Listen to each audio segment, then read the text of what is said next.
Welcome to History in a Year, America's first 250 years.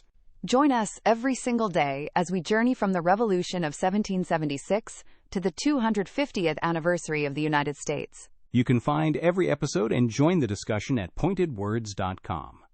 I'm Stephen. And I'm Leah. It is March 3rd. Welcome to episode 62.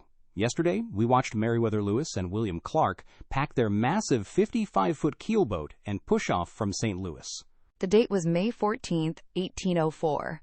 The mission from President Thomas Jefferson was clear: map the newly purchased Louisiana Territory, make peaceful contact with the Native American tribes, and find a direct water route to the Pacific Ocean. But to do any of that, the Corps of Discovery had to conquer their first great enemy, the Missouri River. The Missouri River is not a gentle stream. They called it the Big Muddy for a reason. It is incredibly fast, wildly unpredictable, and filled with massive, hidden underwater trees called snags that could rip the bottom out of a wooden boat in a second. And remember, they are traveling against the current. They are trying to push a boat that weighs several tons up a river that is actively trying to push them back to St. Louis. We often picture Lewis and Clark majestically standing at the bow of the boat, pointing toward the horizon. The reality was much uglier. Most days the wind was dead, so they couldn't use the sail.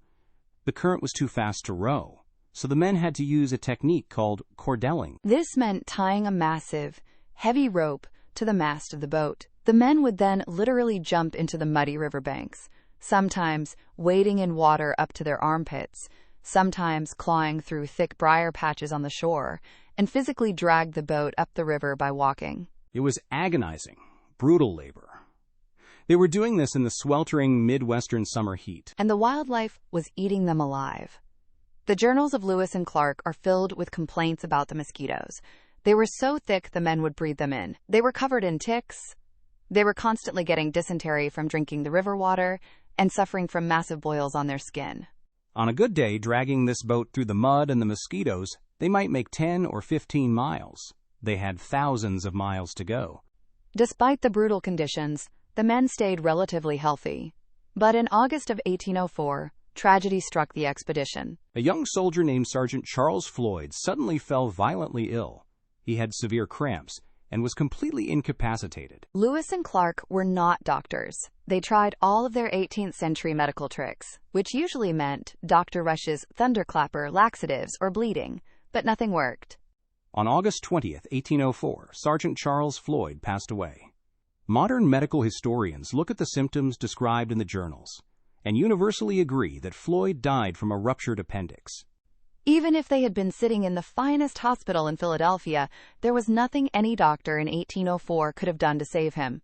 They buried him on a high bluff overlooking the river in what is now Sioux City, Iowa. They named the hill Floyd's Bluff, and they named a nearby river after him. It was a somber moment for the crew. But here's the most incredible statistic about the Lewis and Clark expedition. Sergeant Floyd was the first man to die on the journey. And he was the last. Over a journey of more than 2 years, covering 8,000 miles of absolute wilderness, disease, starvation, and freezing mountains. Charles Floyd was the single, solitary fatality of the entire Corps of Discovery. It is a testament to how lucky they were, and how well Lewis and Clark led them. But that luck was about to be severely tested.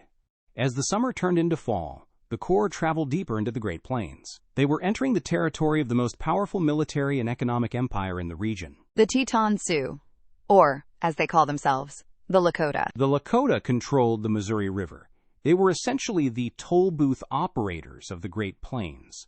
Any French or Spanish traders who wanted to go up the river had to stop, pay a heavy tribute in goods and weapons, and get permission from the Lakota. Lewis and Clark knew this. Jefferson had specifically warned them about the Teton Sioux.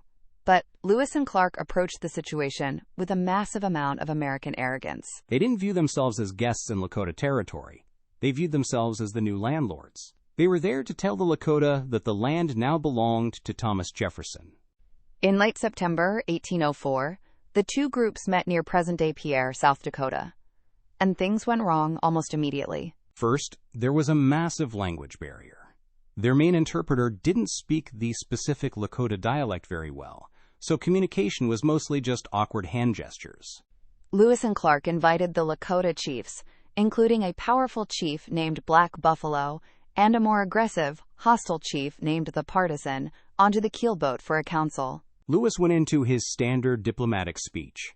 He handed them a silver peace medal with Jefferson's face on it, an American flag, and a few minor gifts. He then paraded the men in their military uniforms and fired off the fancy air rifle to show off their power. The Lakota chiefs were insulted. They were the masters of the plains. They were used to traders begging them for safe passage and giving them massive amounts of guns and ammunition. These Americans were giving them cheap medals and lecturing them. Chief the Partisan decided to test the Americans. When they got back to the shore, he grabbed the rope of one of the smaller boats and refused to let it go. He told Clark that the Americans were not allowed to travel any further up the river unless they handed over one of their boats filled with supplies. William Clark was a seasoned military man. He was not going to be bullied. He drew his sword. The Partisan stepped back and signaled his warriors.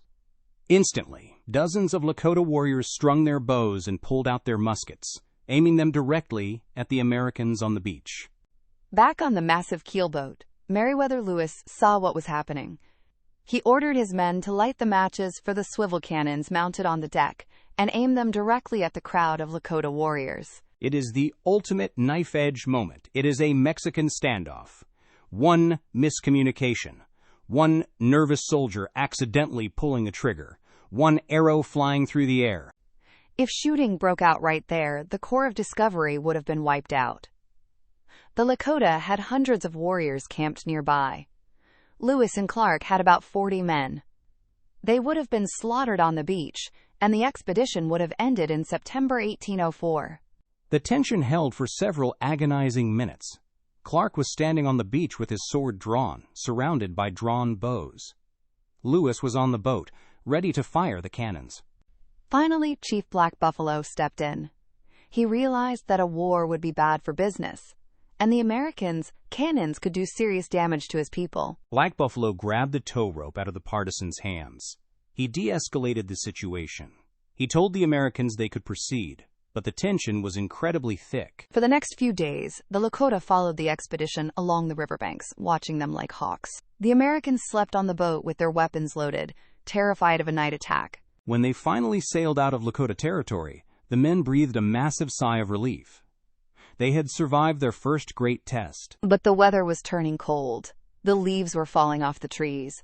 The Missouri River was starting to freeze over with chunks of ice. Lewis and Clark knew they couldn't travel much further. They needed to find a safe place to survive the brutal, freezing winter of the Great Plains. And they needed to find a Native American tribe that was friendly enough to take them in. Join us tomorrow for episode 63, Sacagawea. The Corps of Discovery builds Fort Mandan in the freezing cold of North Dakota. There, they meet a French-Canadian fur trapper and his pregnant teenage Shoshone wife. We explore the introduction of the most famous woman in the American West and how she became the indispensable guide for the expedition. I'm Stephen.